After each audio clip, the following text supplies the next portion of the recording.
Doctor. Loud and deep. Hi. Hi. Everyone say hi, Dr. Shazzy. Never done it. Hi, Dr. Shazzy. It's like professional. I'm eating a piece of pie. No, I'm not going to say that. Are you going to share with the rest? Furry Fiesta 2 years ago. That's all I'm going to say.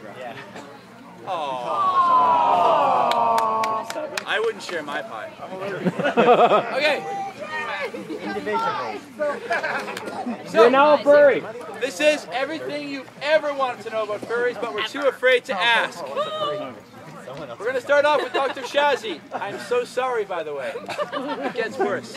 I prepared this slide without her knowledge. So, introduce yourself. I'm Sharon. Hi. Thank you for pie. Hey, I like your crossbow. Yeah. That's awesome. Anything else? Oh, yeah. Yeah, Grant. Success. It's your pool.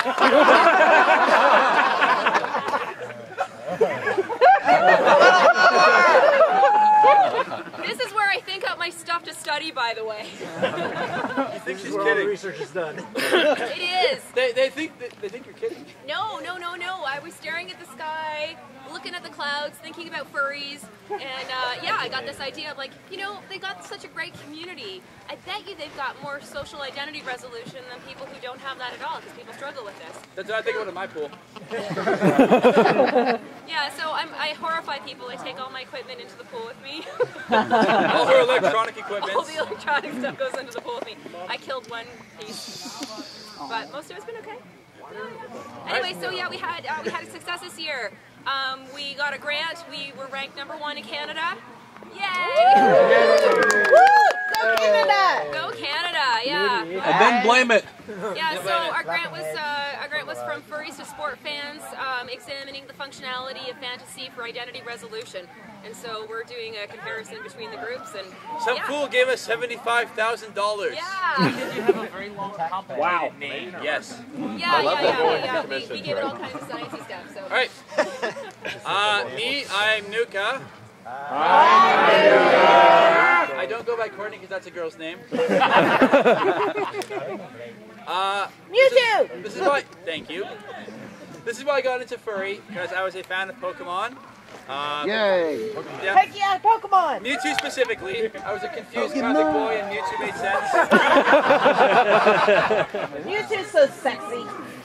I read comics of this type of character, and it led me to the Alberta Furries, where I now study, in addition to furries, fantasy research, so the role of fantasy in people's lives, and video game violence, so I pretty much have the coolest job in the world. Good choice. One true man. God bless Canada. So, we collectively represent the International Anthropomorphic Research Project. Set up the car alarm. World's researchers. Along with our colleagues Dr. Kathy Gerbasi up in Niagara County Community College, our colleague Dr. Stephen Rayson down at Texas A&M University in Commerce, and then us. This, by the way, was for a while the picture that my students saw in my Psych 101 class when they looked at their professor. This is what they saw. And my husband's a drummer, so we have lots and lots and lots of drums in the house. So we got rid of that little kid. Did you ever teach in fursuit? Yes, for her class. So yeah, students saw this and wondered, who the hell is she? Yeah, we get the word out to, at least in my end of things, about 400 introductory students a year, over about 5 or 6 classes, and everybody's allowed to bring anybody they want. So we're getting the word out. So what we do science. Yay! For science. Praise.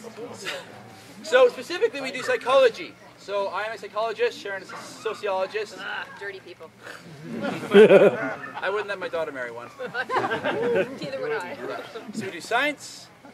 We conduct and report furry research. We do this both for furries to try and improve furries' understanding of their fandom, but also because we are psychologists and we try to improve the understanding of the psychological literature on fandoms, on fantasy, on social identity, on a whole bunch of different things.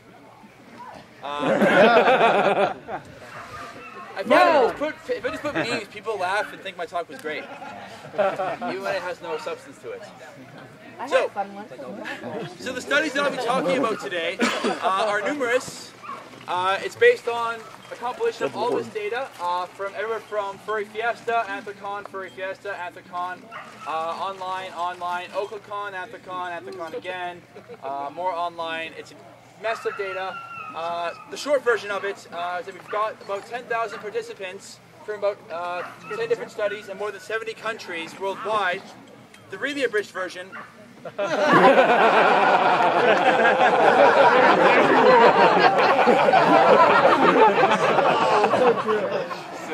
it just gets worse, I promise. Alright, so question one. We're going to start from the very basics and work our way up. So, there's a lot of bad definitions of what a furry is. There are people who wear fursuits. There are people who like animals. There are people who like animals.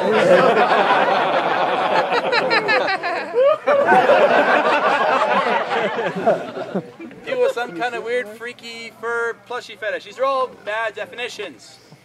There are some better definitions used by the fandom. People who like cartoon animals. People who have a persona. People who do furry things, whatever the hell those are. One of the ones that's thrown around a lot is people with an interest in anthropomorphism or anthropomorphic animals.